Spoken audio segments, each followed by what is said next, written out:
All right, welcome to Beyond Soup, where I put up all sorts of stuff. Today I have this Sony 400 disc mega storage CD changer.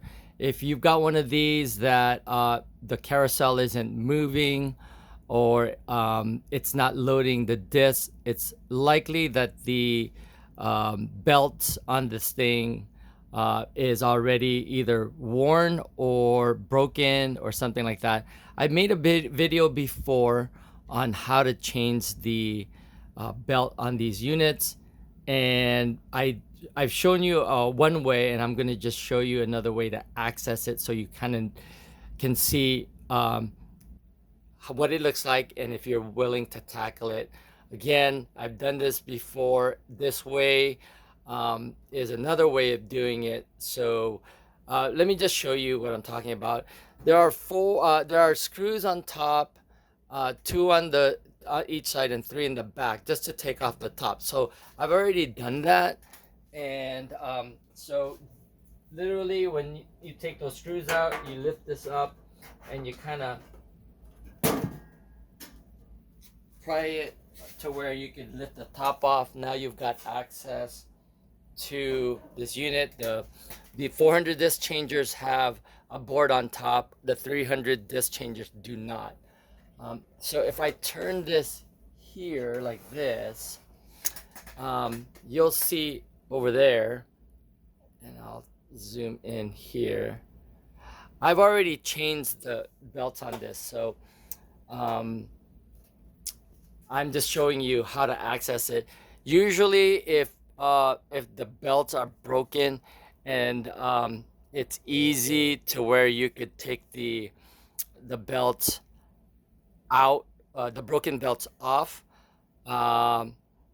then it's probably easier to do it, access it this way. Like I said, I made a video with it before.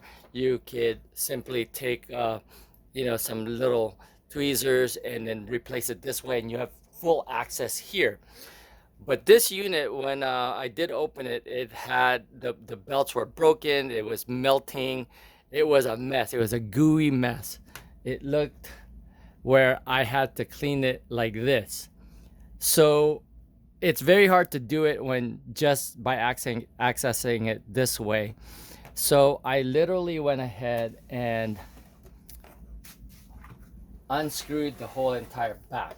Again, sounds very complicated, but it really isn't.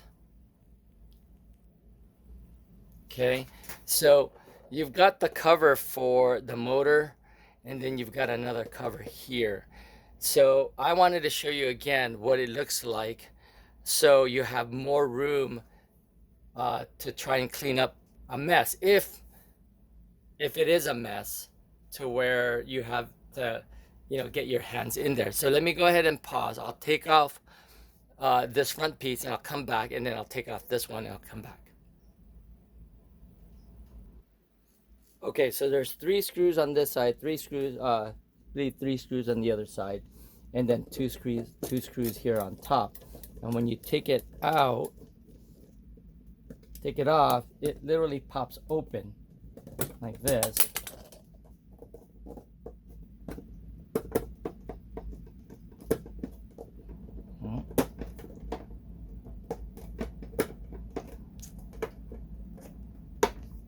Well, that's not coming out the way it should. Oh, I forgot one more screw on the bottom. That's the reason why. Apologize for that. So there's one more screw right on the bottom. Probably why it didn't come out. That was a major failure. Anyway, when you take the top off, you'll notice that now you've got access, partial access here. So you can see there. You have partial access, and then this is where the loader of the CD player is at. But again, if you're only trying to access this belt, then you have a limitation on accessing the other flywheel and the other belt on this side. So going ahead and taking this off, I'll show you that as well.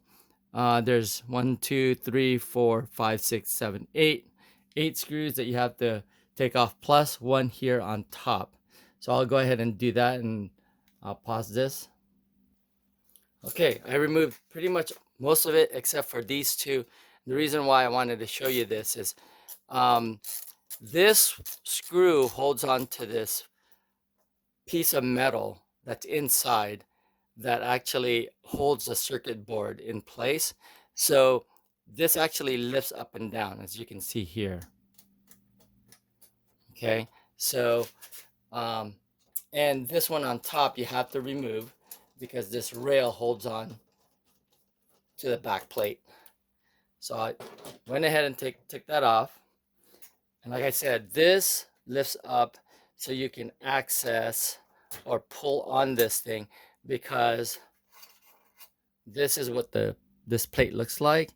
And the circuit board, I show you, there's a circuit board behind here that it actually holds on to that circuit board with this piece of metal. And then there is show you here, there is a little clip here that you can unclip so you can fully release this plate. So now you have complete access to the belt.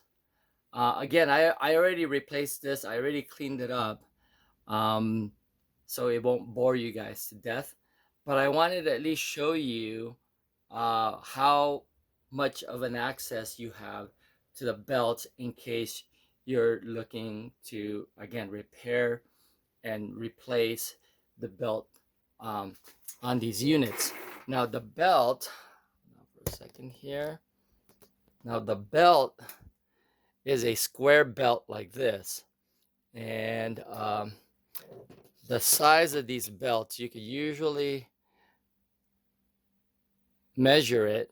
If you have a broken belt, obviously you can't measure it anymore, but the way they measure these things is if you take a ruler.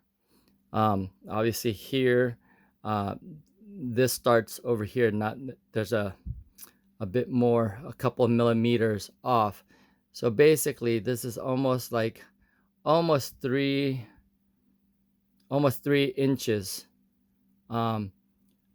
But that makes a difference. You have to get the belt that's right for this, because you have to have a little bit of tension to make sure that the flywheel and the motor has good grab around the it has good grab on the belt. And then it's easy again to just replace these things. If you needed to, you could take a tweezer, or you can do it by hand and just really pull on it and then lift it up, or you can use a tweezer like this, like this, and then just kind of wrap it around the motors. So just wanted to show you there that this flywheel and this motor is the belt that you need to be connected together. And then that is the one for the loader, or loading your CD into so we could read the disc onto the player itself. So this is for the carousel, and this is for the loader. So basically, now that you can see what it looks like, it might be, so if it's something that you want to tackle, now you've got complete access to the back. If it's difficult for you to replace it from this viewpoint. And again, I had to do this.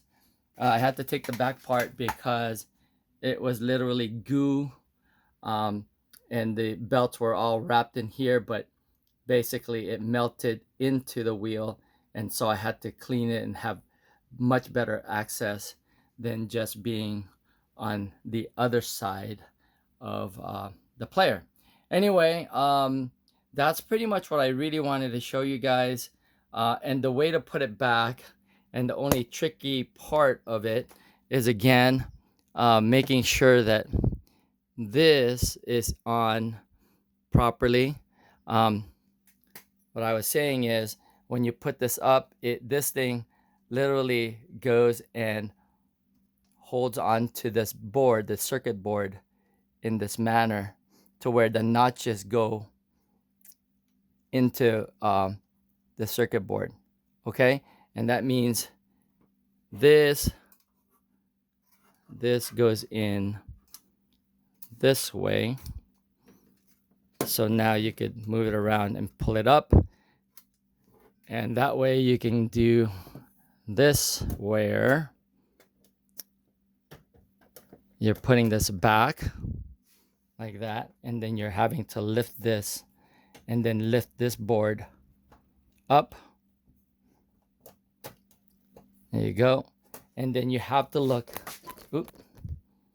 you have to look here from the side to make sure. Let's see here.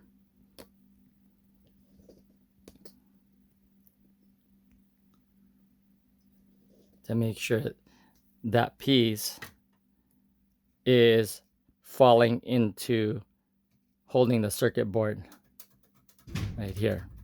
All right, I won't bore you by trying to get that in place. It might take a little bit of time, maybe 30 seconds more or so, just to properly fit this. That goes back here on top. On this. And then you put everything back the way you pulled it out. All right. Anyway, once I'm gonna turn this on. Once you've got your belt put back in, and you're wanting to test it to make sure that things are working, let's do this so you can see it in action to where the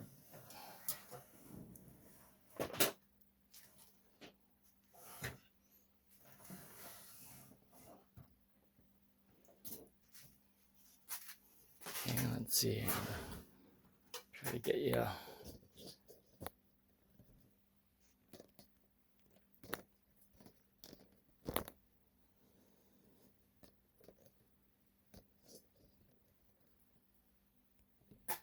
Okay, so now that that's done, we can turn this on. Okay. Right now that's spinning. Let's put it in the disc.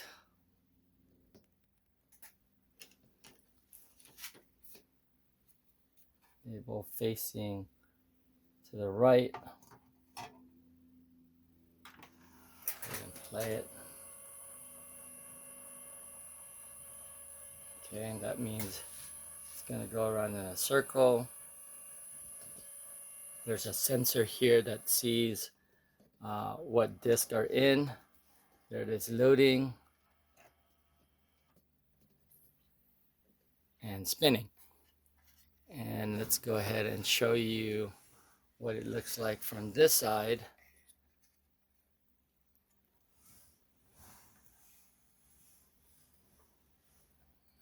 Okay. There's our, this is for a carousel. Let's go ahead and there it is.